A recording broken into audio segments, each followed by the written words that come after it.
noches, queridos hermanos y amigos. Dios les bendiga a todos. Permítanme hacer una oración para dar inicio a esta meditación.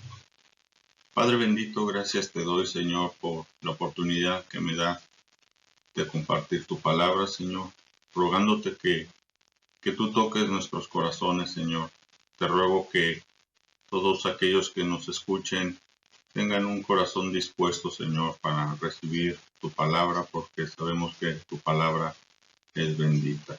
Gracias te doy, Señor, y en el nombre de Cristo Jesús, con el perdón de mis pecados, te lo pido y doy gracias. Amén. Esta es una época de fiesta en muchos hogares del mundo, en donde hay mucha alegría en la mayoría de los casos. Se organizan reuniones familiares con amigos, hay intercambios de regalos, se preparan cenas, se hacen regalos, pero en la gran mayoría de los casos lo hacen olvidándose del festejado, del cumpleañero, nuestro Señor Jesucristo. Que dicho sea de paso, la fecha de su nacimiento no se conoce con precisión, pero es lo de menos. El problema de fondo es que si nos olvidamos de Él en su cumpleaños, pues seguramente olvidamos o desconocemos la razón de su nacimiento, que en realidad es un regalo para todos los seres humanos. Pero bien, empecemos recordando el nacimiento de Jesús en un pasaje muy conocido en el Evangelio de Lucas, observando con atención las circunstancias en que nació. Aconteció en aquellos días que se promulgó un edicto de parte de Augusto César, que todo el mundo fuese empadronado. Este primer censo se hizo siendo Cirenio gobernador de Siria, e iban todos para ser empadronados, cada uno a su ciudad. Y José subió de Galilea, de la ciudad de Nazaret, a Judea, a la ciudad de David, que se llama Belén, por cuanto era de la casa y familia de David, para ser empadronado con María su mujer, desposada con él, la cual estaba encinta. Y aconteció que estando ellos allí, se cumplieron los días de su alumbramiento, y dio a luz a su hijo primogénito, y lo envolvió en pañales, y lo acostó en un pesebre, porque no había lugar para ellos en el mesón. Amigos que me escuchan, evidentemente de todos es conocido que nuestro Señor Jesús nació en Belén, pero es muy importante tener en mente que José y María vivían en Nazaret, en Galilea, y por la circunstancia del proceso de empadronamiento tuvieron que desplazarse a Belén, en Judea. Su nacimiento en Belén fue fundamental, porque así estaba profetizado. Leamos qué dice Miqueas 5:2. Pero tú, Belén Efrata, pequeña para estar en las familias de Judá, de ti me saldrá el que será Señor en Israel, y sus salidas son desde el principio, desde los días de la eternidad. Es muy interesante contrastar la otra porción de la Escritura en donde también se habla del nacimiento de nuestro Señor Jesús, que se encuentra en el Evangelio de Mateo 2, del 1 al 6, y que dice así: Cuando Jesús nació en Belén de Judea, en días del rey Herodes, vinieron del oriente a Jerusalén unos magos diciendo: ¿Dónde está el rey de los judíos, que ha nacido? Porque su estrella hemos visto en el oriente, y venimos a adorarle. Oyendo esto, el rey Herodes se turbó, y toda Jerusalén con él, y convocados todos los principales sacerdotes y los escribas del pueblo, les preguntó dónde habría de nacer el Cristo.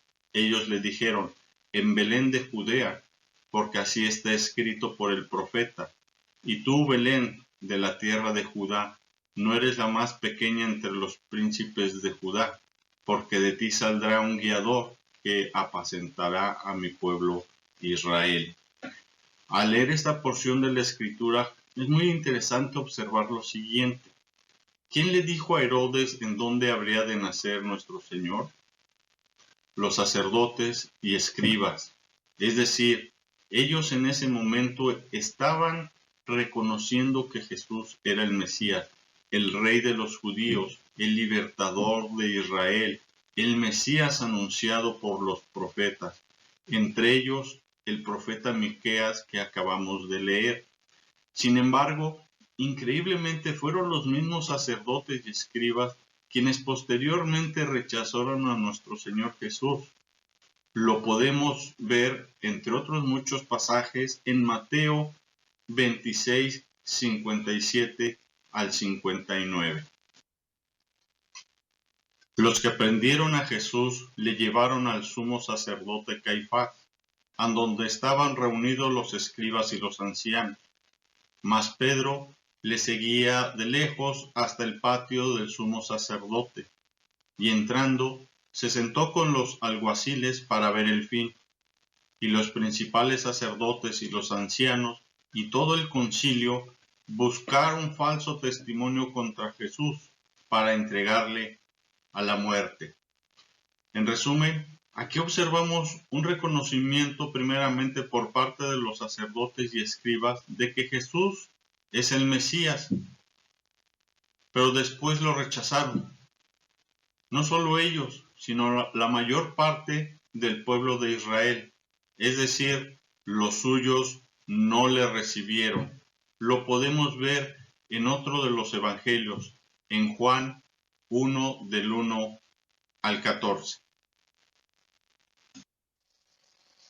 En el principio era el Verbo, y el Verbo era con Dios, y el Verbo era Dios. Esta era en el principio con Dios. Todas las cosas con Él fueron hechas, y sin Él nada de lo que ha sido hecho fue hecho. En Él estaba la vida, y la vida era la luz de los hombres. La luz en las tinieblas resplandece, y las tinieblas no prevalecieron contra ella. Hubo un hombre enviado de Dios, el cual se llamaba Juan.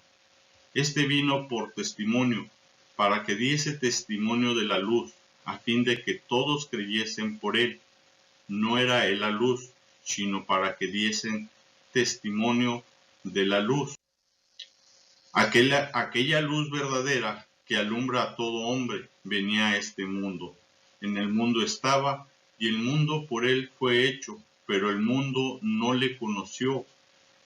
A lo suyo vino, y los suyos no le recibieron, mas a todos los que le recibieron, a los que creen en su nombre, les dio potestad de ser hechos hijos de Dios, los cuales no son engendrados de sangre, ni de voluntad de carne, ni de voluntad de varón, sino de Dios.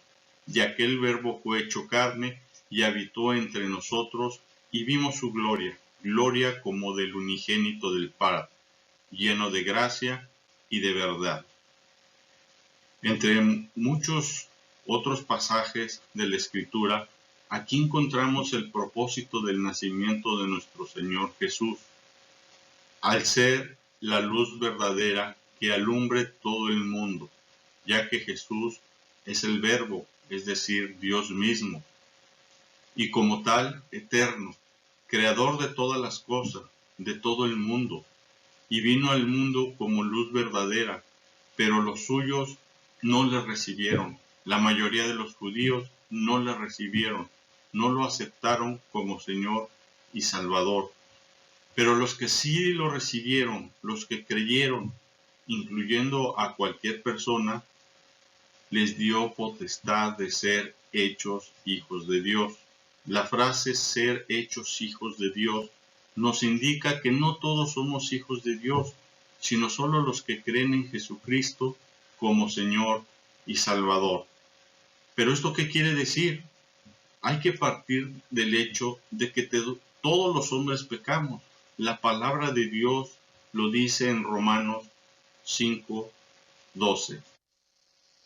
Por tanto, como el pecado entró en el mundo por un hombre, y por el pecado la muerte, así la muerte pasó a todos los hombres, por cuanto todos pecaron.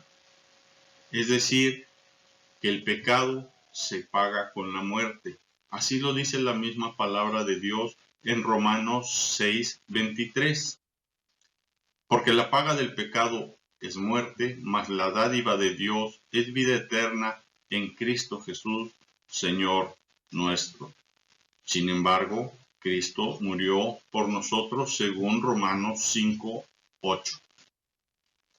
Mas Dios muestra su amor para con nosotros, en que siendo aún pecadores, Cristo murió por nosotros. ¿Por qué lo hizo? Por amor. Porque de tal manera amó Dios al mundo, que ha dado a su Hijo unigénito, para que todo aquel que en él cree no se pierda, mas tenga vida eterna. Y el mismo Señor Jesús lo confirma en Juan 5:24. De cierto os digo, el que oye mi palabra y cree al que me envió, tiene vida eterna, y no vendrá a condenación, mas ha pasado de muerte a vida.